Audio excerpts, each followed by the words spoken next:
Welcome back to the deep dive. Today we're unpacking a figure who really looms large in 20th century history, Henry Kissinger. Yeah, and we've dug into a stack of sources for this one. Specifically, we're focusing on excerpts from Walter Isaacson's big biography, Kissinger, a biography. Right. And our mission here really is to kind of cut through all the density and just pull out the absolute key insights from these pages for you. Think of it like a shortcut.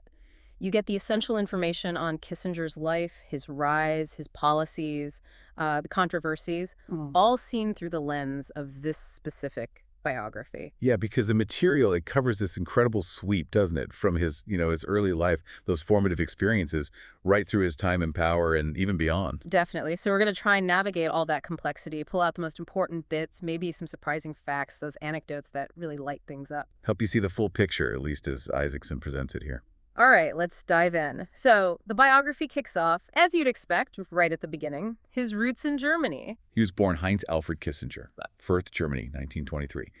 And Isaacson paints this picture of an Orthodox Jewish family, middle class, and with this deep, almost traditional loyalty to Germany, which is interesting. Mentions his father, Louis, and his grandfather, David Kissinger, who was known as Sunday Kissinger. But then, almost immediately, you get the shadow of the Nazi era falling over everything. Yeah. The sources really detailed this shrinking Jewish community in their town, Fürth. This constant sense of fear, repression. Isaacson quotes Kissinger saying it was like the air we breathed. Just pervasive. They were banned from places, right? Swimming pools, dances. Yeah. Seeing those Juden verboten signs everywhere. Exactly. Systematically excluded. And this wasn't just, unpleasant. It was deeply traumatic. The family had to emigrate August 1938, which is incredible timing, just before Kristallnacht. Wow. And the biography includes these really poignant anecdotes, like his father's parting words to him. You'll come back to your birthplace someday and you won't find a stone unturned. Oof, heavy. And his mother, years later, still feeling that hurt, saying she was offended in my heart that day. And Isaacson makes it really clear how profoundly this whole experience shaped him. It just left this lasting mark. You see it later, right? His reluctance to revisit his old neighborhood. He said his memories weren't all that glorious. And then there's that really stark, almost shocking comment he made about relatives becoming soap. Yeah. It just shows the depth of the trauma, the anger he carried. His mentor, Fritz Kramer, is quoted saying the Nazis were able to damage his soul. And yet, here's a fascinating twist from the source. That same trauma is shown as instilling this fierce love for his adopted country, for America. Right, even though later he kind of developed this disdain for its democratic disorderliness as he saw it. He arrives in Manhattan as Heinz, becomes Henry, but his teenage years here sound tough too. Withdrawn, smart, but socially insecure. Difficult for Henry to find his bearings, is how Isaacson puts it. Awkward at things like dance classes. But clearly, the intellect was there. The source follows his education public school in Washington Heights, then City College. Which Isaacson points out was this crucial entry point into the American meritocracy for immigrant kids then. Yeah. And he apparently aced his classes, mostly A's, 1B in history, I think, all while working. Heading towards accounting initially, his father's field. But then something else happened, something that changed his direction entirely. The Army. Exactly. According to Isaacson, joining the U.S. Army was just transformative for him. He actually said, it made me feel like an American. The melting pot melt faster, as another refugee put it. He found a sense of belonging there. The source mentions he was quiet, observant during basic training. Maybe that helped him, navigate that environment. And this is where Fritz Kramer comes in, this really key figure. His mentor. Yeah, a non-Jewish German refugee, also in the U.S. Army. Kramer saw his potential, helped him, as the source says, discover himself. And then after the war, he ends up serving in occupied Germany. Think about a full circle moment. Complex, yeah. The source mentions him in Bentheim, confiscating a villa, having parties. You see him starting to operate in a different world, maybe testing out a different kind of power. From the Army, it's on to Harvard, first as a student, then famously faculty in the government department. In this period, academically, it was just huge for him, absolutely crucial. The biography excerpts really dig into his intellectual influences then. He wrestled with Kant, wasn't keen on Spengler's determinism. Right. But he was really drawn to the power politics guys, Metternich, Bismarck. Isaacson says he definitely preferred their approach over, say, Wilsonian idealism. Pragmatists. His undergrad thesis, Famously huge, right? Yeah. 383 pages on Kant. Yeah, and the source notes, it already showed that intellectual arrogance, quoting him saying Descartes' cogito ergo sum, wasn't really necessary. Wow, okay. And his view of peace even then was not harmony, but this constant balancing act, kind of precarious, lacking bigger meaning. And that really solidified with his doctoral dissertation, A World Restored, which Isaacson mentions was seen as kind of odd or outdated by some people at the time. Because it focused on Metternich and Castlereagh, post-Napoleonic Europe. Exactly, not the hot topic. But Isaacson explains why it's so relevant to understanding Kissinger. The dissertation was basically about dealing with a revolutionary nation like post-Napoleon France using the balance of power. Ah, okay, so that's the foundation. Absolutely. The groundwork for his whole realpolitik philosophy, the idea that, diplomacy cannot be divorced from the realities of force and power. And this is key, it should be divorced from a moralistic framework. That's the argument. And this thinking started getting noticed pretty quickly. The source brings up his early book, Nuclear Weapons and Foreign Policy. Right, where he challenged the big military idea of the time, massive retaliation. Which was basically, the Soviets do anything, we respond with everything, all out, nuclear war. And Kissinger said. He argued for something else, the capability for localized, limited wars, maybe even using small tactical nukes. He felt massive retaliation was just too rigid. No options between doing nothing and Armageddon. Interesting. Though the source notes others, like Paul Nitze, had floated similar ideas. Yeah, and Nitze apparently gave Kissinger's book a pretty tough review later, kind of hinting Kissinger thought he was the first person to think intelligently about this stuff. A bit of ego there, perhaps. Well, the source certainly suggests that perception existed, but regardless, the book made waves, sparked debate in D.C., got good reviews in Time, the New York Times. So it put him on the map as a serious foreign policy thinker. Definitely.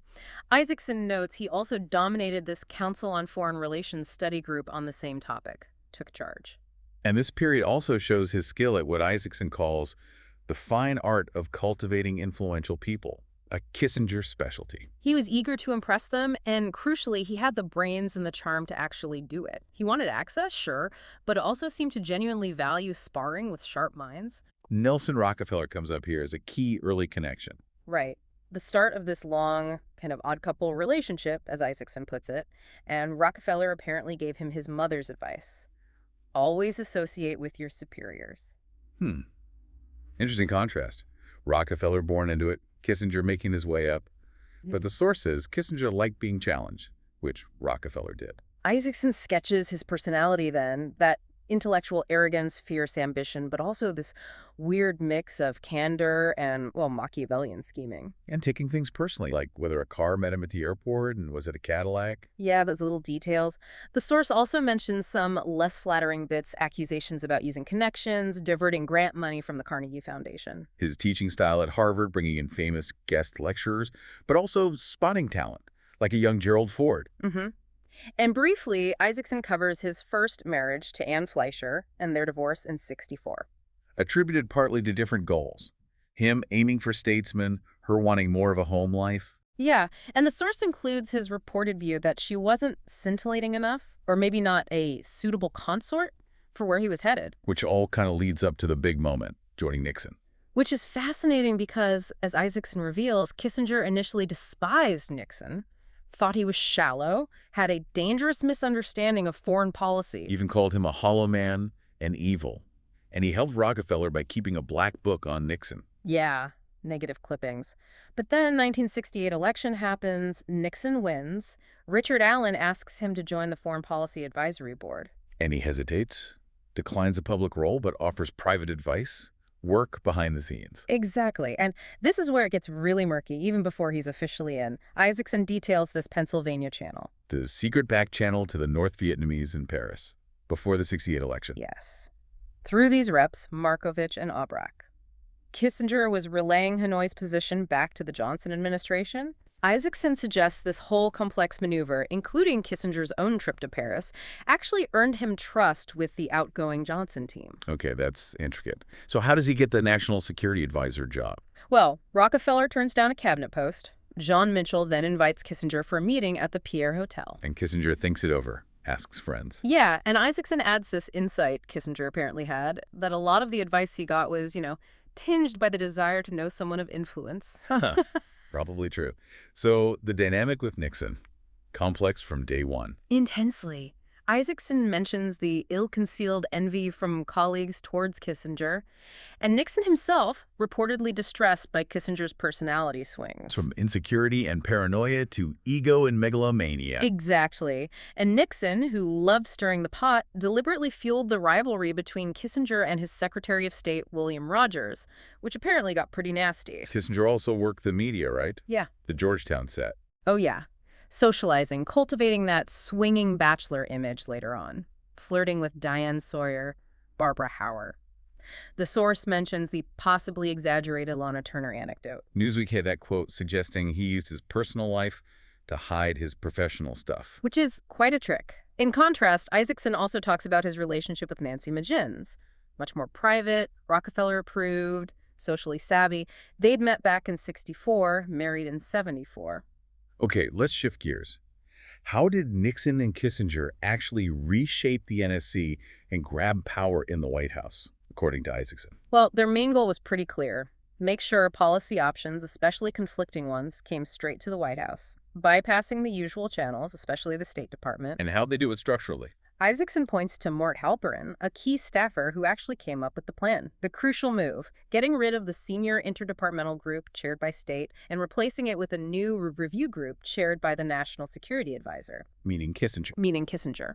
That one change gave him enormous power to control the paper flow, even sign off on stuff before it got to Nixon. And Isaacson highlights the secrecy involved. Absolutely, and manipulation. Kissinger's quoted saying, "The system enabled me to use the bureaucracy without revealing our purposes," like having them study issues he was already secretly negotiating. He even told Larry Eagleburger not to tell Halperin the full plan. Wow, so the relationship with Secretary Rogers, predictably bad. Yeah.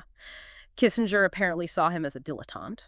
Rogers later complained bitterly about being cut out, and Isaacson says Nixon actively fanned those flames. Kissinger's staff even drew up this document listing grievances against State. What about Defense Secretary Laird? Tension there, too. Laird believed the Constitution gave him authority over defense, wasn't about to take orders from a presidential assistant. Isaacson says Kissinger would rage about Laird, but also found him a tough opponent. In Kissinger's style with people. Very adaptable. Highly. Isaacson says he'd reflect whoever was around him. Appeal to Halperin's academic side, flattered John Connolly about how smart he was. Damn good at it, as Connolly apparently said. But the flip side, Isaacson notes, was getting a reputation for being, well, two-faced. This period also saw the madman theory emerge. Right. Let the Soviets think Nixon might just do something crazy unpredictable. Then Kissinger steps in as the reasonable one, the guy holding him back.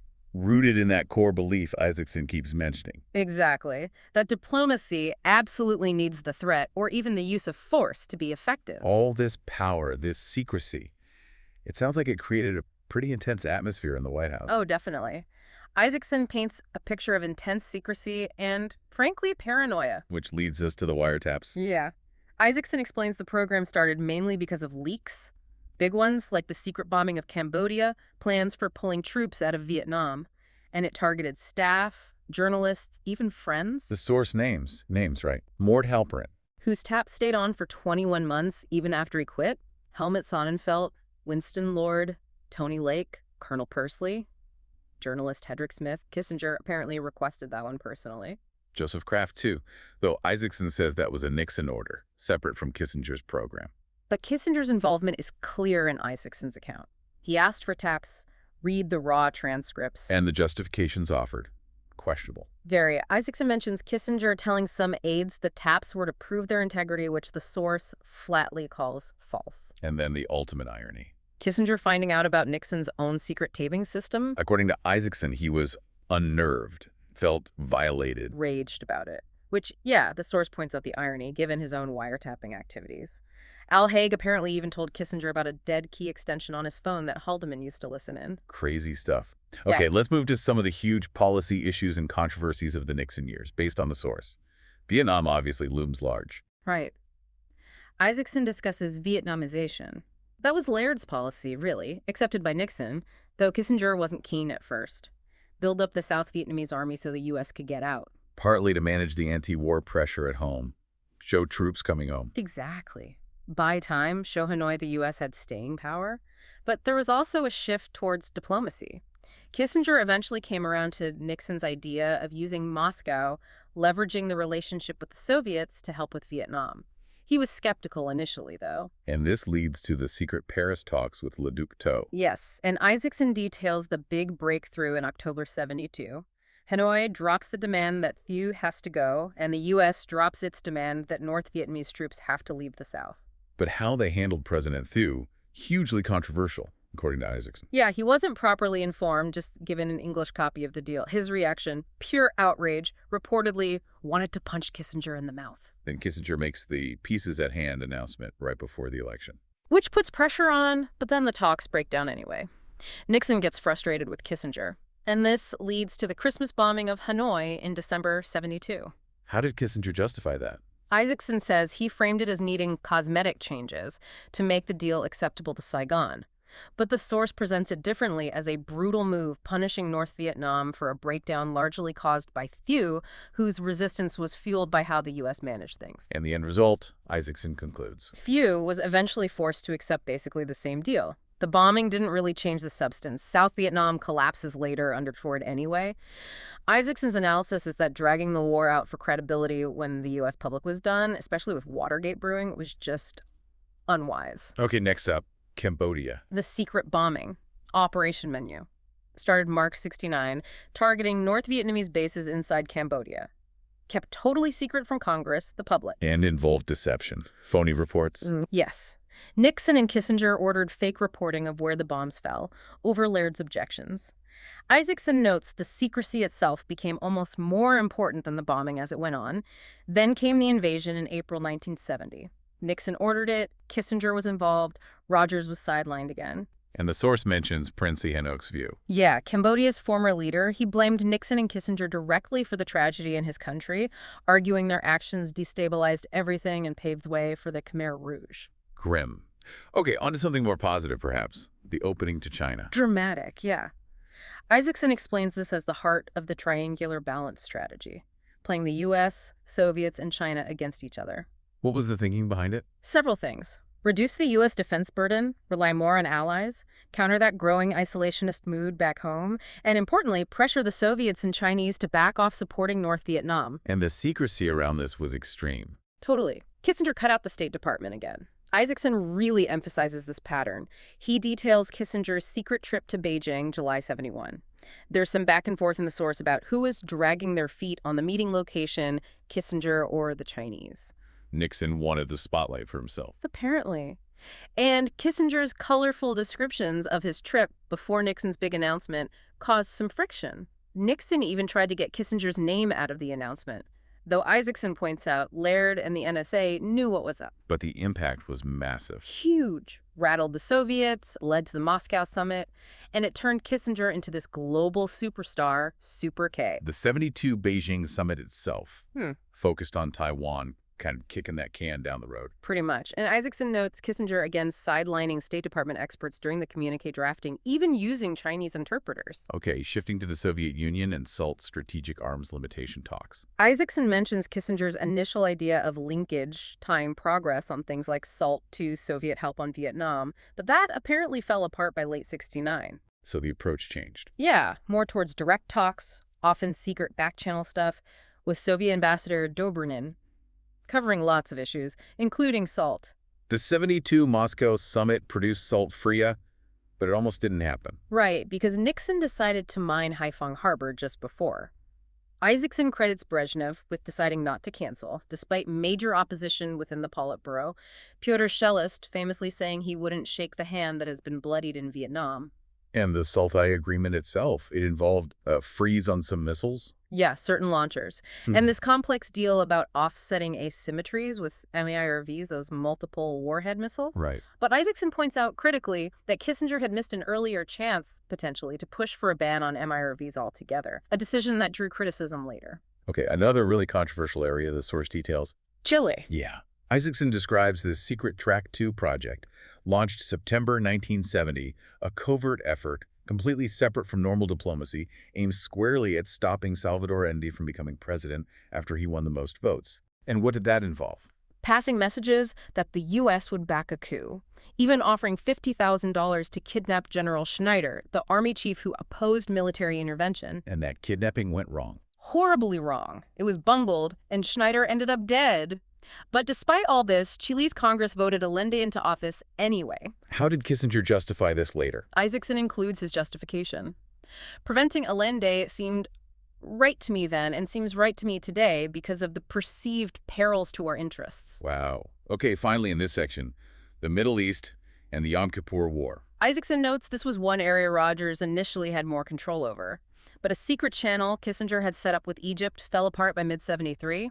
Sadat decided war was his only move. And the war starts with a surprise attack, October 73. Right. Then comes this crucial debate about resupplying Israel. They desperately needed ammo. Defense Secretary Schlesinger pushed hard for a U.S. military airlift. But Kissinger hesitated. Initially, yes. Isaacson says he was worried about the Soviet reaction. But Schlesinger's assessment of the need and U.S. capability won out, leading to Operation Nickel Grass, the big airlift. So Kissinger was juggling a lot here. Absolutely. Isaacson depicts him balancing Israel's survival with U.S. interests, negotiating for Israel often without constant check-ins, while Israel sometimes kept him in the dark. And the ceasefire efforts. Resolution 338. Contingent on Israel's okay, but they didn't tell the Soviets that right away. Right. Then fighting flares up again. The U.S. pushes Israel to pull back to the October 22 lines. Isaacson has this amazing anecdote where Kissinger suggests some ambiguity, asking, how can anyone ever know where a line is or was in the desert? Golda Meir apparently got the message. There was also that brief superpower scare. Soviets threatening to intervene. Yeah, late in the war, U.S. puts troops on alert. Isaacson notes Kissinger wondering if he was overreacting, and that quick exchange about waking Nixon Haig just says no. After the war came the famous shuttle diplomacy, which was successful in getting disengagement deals.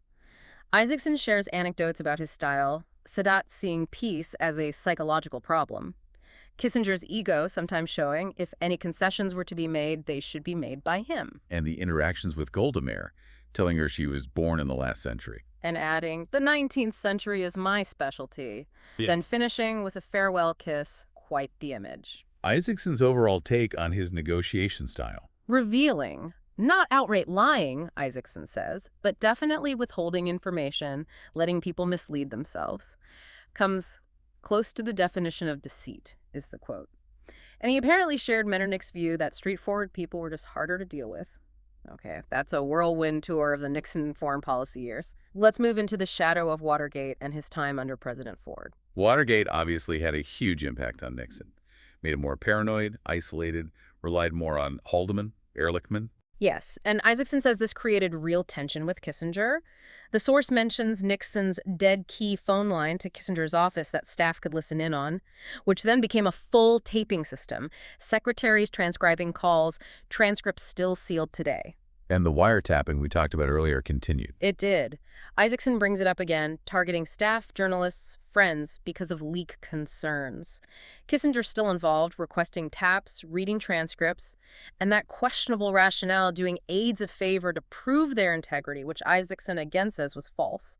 The long tap on Halpern after he resigned is highlighted again. Then there's that bizarre anecdote about Nixon thinking Dan Rather was a Romanian agent. And Kissinger reportedly confirming it. That man is an agent of the Romanian government. Just wild. But the supreme irony, as Isaacson presents it, Is Kissinger finding out Nixon was taping him? He was unnerved, felt violated, raged about it, which, again, the source notes the irony given his own activities. Haig telling him about the dead key Haldeman used to listen in on his phone. Nixon's relationship with Kissinger.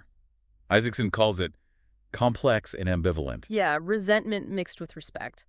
Nixon sometimes wondered if Kissinger needed psychiatric help, even threatened to fire him. And by late 71, Isaacson notes Kissinger's access to Nixon wasn't what it used to be.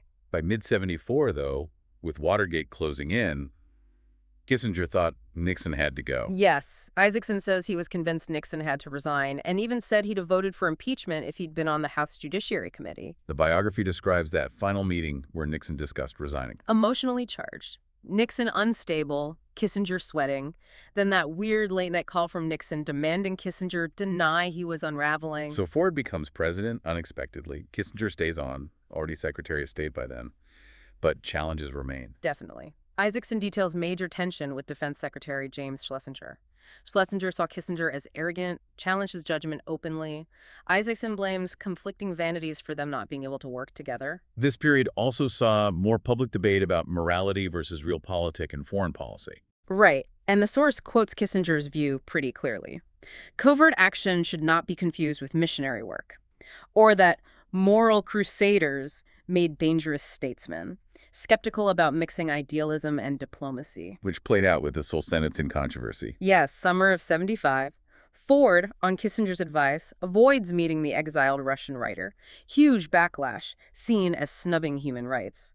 Isaacson even includes Ford's private opinion of Solzhenitsyn, calling him a goddamned horse's ass. Then there was the Jackson-Vanik Amendment, Linking Soviet trade status to Jewish emigration. Kissinger hated that kind of linkage. Isaacson notes the Soviets releasing a Gromyko letter publicly, kind of exposing Kissinger's position, though everyone tried to downplay it afterward. and the Helsinki Accords in '75, seen by some as basically accepting Soviet control in Eastern Europe. Yeah, that was the critique. Kissinger's staff drafted Ford's speech. Isaacson recounts Kissinger flipping out over one sentence about seeking freedom for Eastern Europeans, yelling, "Heads will roll," and getting it cut from the spoken version, though it stayed in the press text. And Helsinki had political fallout, contributed to Ford's defeat in '76. Isaacson suggests so, and quotes Daniel Patrick Moynihan criticizing U.S. diplomacy for lacking boldness, saying diplomats should be feared for the truths they might tell. Other Ford-era events, the Halloween massacre shuffle in '75. Right. Schlesinger, Colby out, Bush to CIA. Isaacson says Kissinger and others saw it as a pure power play by Donald Rumsfeld, clearing out rivals. And the Angola intervention in '75. Described as a fiasco. U.S. covertly backed factions against the Soviet-backed MPLA. Congress cuts off the aid. Isaacson notes Kissinger overruled an ambassador arguing for aid to Portugal, siding with conservatives with vacation homes there.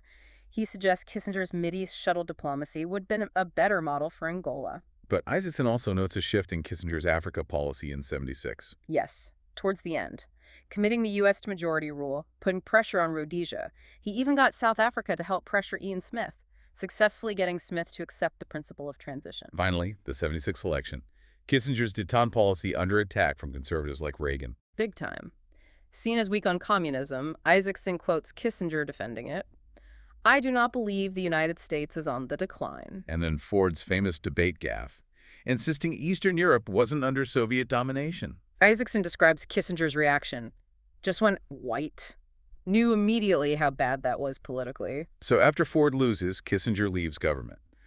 But Isaacson says he didn't exactly fade away. Not at all. He worked hard to stay prominent, lost his Secret Service detail, immediately hired private bodyguards, cost over $150K a year back then, plus private planes, all part of maintaining that influence. Where did the money come from? Consulting fees, big ones from places like Chase Manhattan, speaking gigs up to $15K a pop, posts at Georgetown Aspen Institute. But his main gig became, as Isaacson calls it, being a consulting philosopher king through his firm, Kissinger Associates. What was the service he was selling, essentially? Access. Unmatched access to global leaders. Plus, insights into political climates, the ability to cut through red tape, a high-level fixer, a door opener. Isaacson gives examples. Meeting the Mexican finance minister, helping AIG get a license in China via Deng Xiaoping. Freeport McMoran is a big client. Exactly, illustrating how he leveraged those connections. But this also led to controversy. Potential business conflicts. Yeah. Particularly China. Yes. Isaacson discusses his business interests there while he was advocating a mild U.S. response to the Tiananmen Square crackdown. Kissinger claimed his China ventures never made any investments, but Isaacson points to the potential upside if things stayed calm and his pattern of profiting from China access elsewhere. And Isaacson describes him still trying to win over critics. Yeah, this ongoing compulsion to convert his critics. Using charm, flattery, playing rivals off each other, calls him a masterly and rather indiscriminate charmer. The Mortimer Zuckerman anecdote is used as an example. So pulling it all together, what's Isaacson's final take on Kissinger's legacy, based on these excerpts? Well, Isaacson sums it up by saying Kissinger's realism, that focus on power and national interest, it did provide stability during the Cold War. And it helped the U.S. figure out how to operate in a more complex, multipolar world afterwards. But there's a major critique, too. A recurring one. Isaacson argues that realism often failed because it was just too dismissive of morality. Things like the Cambodia bombing and invasion, the Christmas bombing, Chile. These showed a callous attitude, Isaacson writes, towards core American values, the very values Americans often claim underpin their foreign policy. So Isaacson concludes that this fundamental tension between practical realism, moral values, and pursuing national interest, that's really the defining thread running through Kissinger's whole career. And that really brings us to the end of this deep dive into Walter Isaacson's biography of Henry Kissinger. We've covered, wow, a lot of ground, complex stuff. From that traumatic youth to the highest levels of diplomacy, the controversies, the personality, all drawn directly from these source excerpts. Yeah, our goal was really to give you that nuanced picture, pull out those key details, the surprises, the criticisms, so you could get a solid grasp of this huge figure without reading the whole thing yourself. It definitely makes you think, though, doesn't it? Based on everything we've just discussed from the source, think about Isaacson's final point. Can a foreign policy that really prioritizes national interest and stability ever fully square itself with a nation's stated moral values? What does Kissinger's career, as laid out here, suggest about that inherent tug-of-war between power and principle? Something to chew on.